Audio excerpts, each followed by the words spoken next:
And this one had a little bit of complication in terms of deciding it. At first, I was gonna do Shulk versus Chrono, but then it sort of dawned on me. Mother. Okay, that's my tab. I'm recording this on a tablet right now, and that's what the tablet does. It makes giant fucking noises right when I don't need it to, thus interrupting the video. Anyway, but I thought, wait a minute, no, there's another legendary RPG that came out that around the same time as Chrono Trigger, and is also considered on par with it as one of the greatest RPGs of all time, which would be Golden Sun. So this is not going, and I'm like, well, and then I looked it up, and yeah, that's actually just as recommended, if not more, than Shulk Chrono. So this is not going to be Shulk Chrono. This is going to be Chrono versus Isaac from Golden Sun. So strap in, because I had to do a good amount of research to do this one. So Chrono, being the whole time traveling silent protagonist, red hair looking guy. I'm not gonna go into the backstory of either of these two characters because they are fucking insane. I'm just gonna name their powers.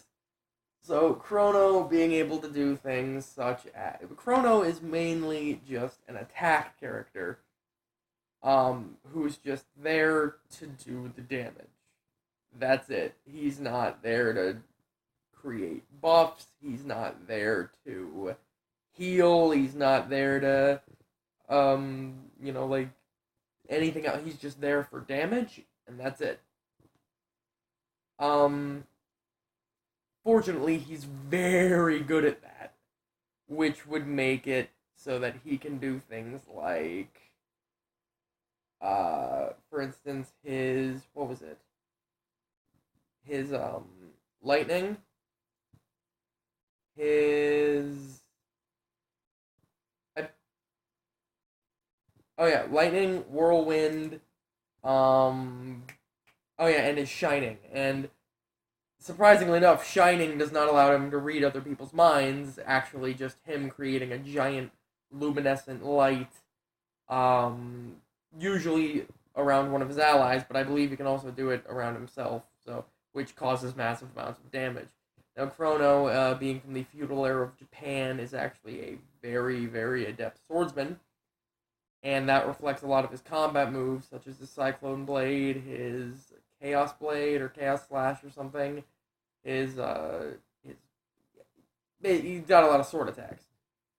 And there's not really much else to the guy. He's just running around doing, some crazy shit with some swords, making some things blow up.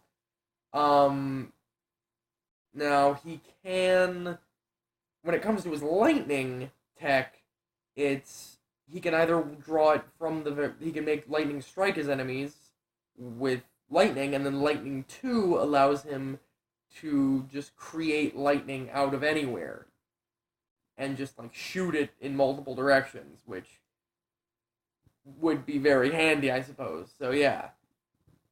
But let's move on to Isaac, because there's a lot to cover with Isaac.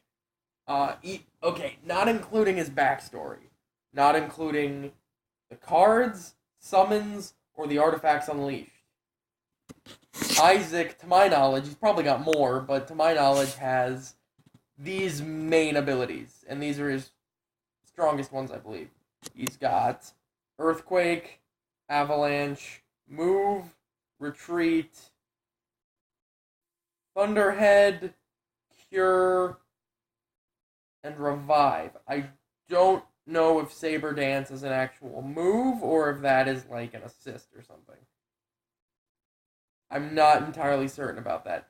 But anyway, let's go over what those things do. Move allows him to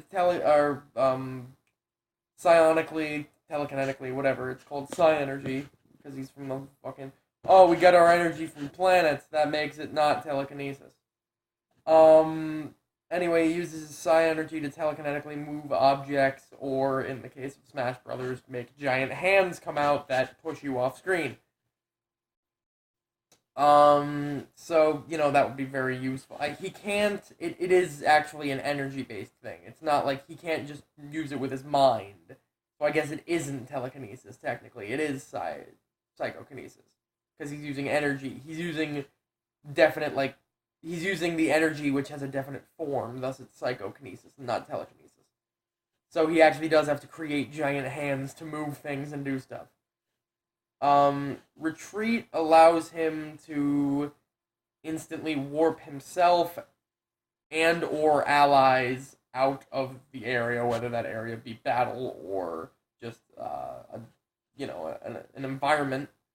So it's basically teleportation in that case. The earthquake is just what you would think. It's an earthquake. Avalanche is self-explanatory. Avalanche. Thunderhead is just a giant collection of thunderbolts raining down on people. Ragnarok is just a huge slash that creates an explosion. Annihilation is, go Samuraiser. Paint a giant calligraphy symbol that damages them somehow. Cure, as you would think, cures him. Well, no, it cures an ally. I'm not entirely. I think he might be able to cure himself. We'll have to go into that. Revive, as revives an ally. He can't revive himself. If he's dead, he can't use the spell. What else was it? I believe I said. Oh yeah, Saber Dance. I didn't know. Oh, what's it called? It's not. It's not. I missed a few. It's not the thing where he makes the ghost face things go on. It's not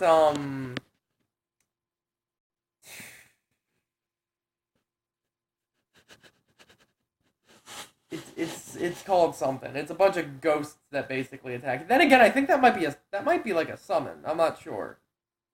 Because that sounds like summoning ghosts sounds like outside help. So let's go ahead and not include that anyway. Also, because I can't remember what it's called.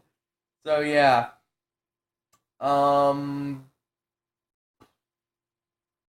Also, Isaac happens to be a swordsman, but mainly using his psionic. He mainly uses the psionic energy and assistance with the sword. I don't believe he uses the sword that much by himself, with maybe the exception of the quick slash. But anyway, let's go over this. So, in terms of a death battle, this would be one-on-one. Therefore, both of these players are fatally handicapped. Because the main thing with Chrono Trigger is that you use double and triple techs.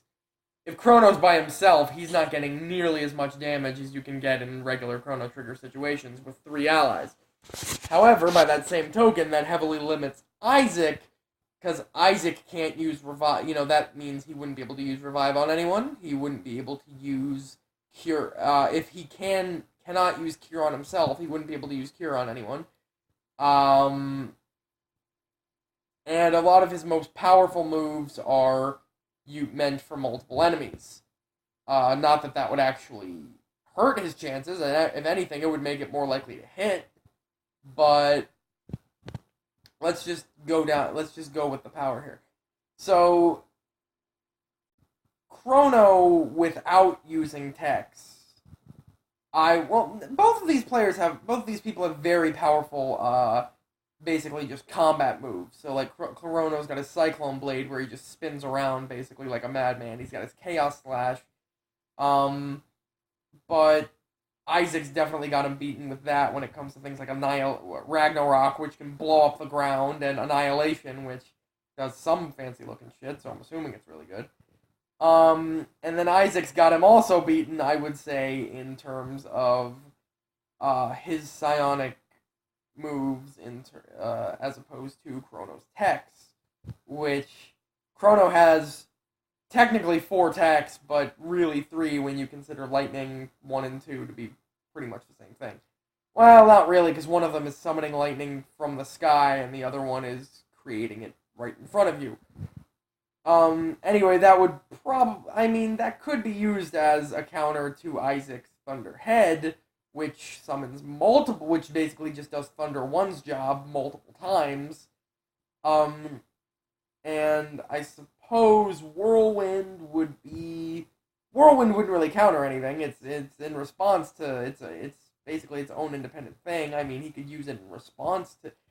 That's the thing. Isaac, despite the fact that Isaac, like Chrono, is also dependent on multiple teammates helping him, Isaac, unlike Chrono, well, actually, no, Chrono can do this too, but Isaac is famous for being able to attack most of his attacks, especially when powered up, attack multiple people and do massive damage to multiple people at once.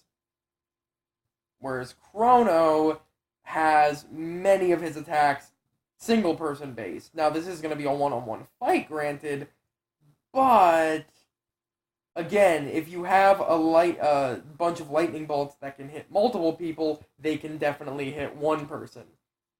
It would make it easier to. So, I mean, my reasoning for this is that Isaac is more. His powers affect the field they play on itself. He has much more widespread attacks that have, would cover more area than Chrono's attacks, which would cover small amounts of space because they're meant to do damage to one person. So when you take into account Whirlwind, now Chrono I would definitely say is a better swordsman, but in terms of using their actual power, it would probably be Isaac. Yeah, I would say Isaac would win this in general. Because, I mean, an earthquake would be the equivalent of an earthquake. It would be affecting the entire place that they're fighting. An avalanche would cover a large amount of space. Multiple thunderbolts hitting the ground would cover a large amount of space. Shining would cover a lot of space, yeah. Thunder 2 would cover a lot of space. But again, the other thing is that Chrono is sort of limited in his moveset because he's supposed to be doing combo moves with his partners via double and triple techs, whereas Isaac, even though he is also reliant on many other people, he's capable of fighting by himself and doesn't actually use his teammates' power. He just sort of attacks with his teammates as opposed to actually relying on them. Like, in Chrono Trigger, it's, we're all going to attack this guy at once and combine our powers. In Golden Sun, it's, I'm going to attack, then you're going to attack, then you're going to attack, then you're going to attack. It's definitely, so Isaac is definitely more interdependent when it comes to fighting, whereas Chrono is definitely more dependent on his allies. And that's probably going to be one of the major things Motherfucker! Okay, sorry. Again, sorry my tablet does that. Yeah, but I'm gonna say Isaac takes this. Just based off the notion that his powers are more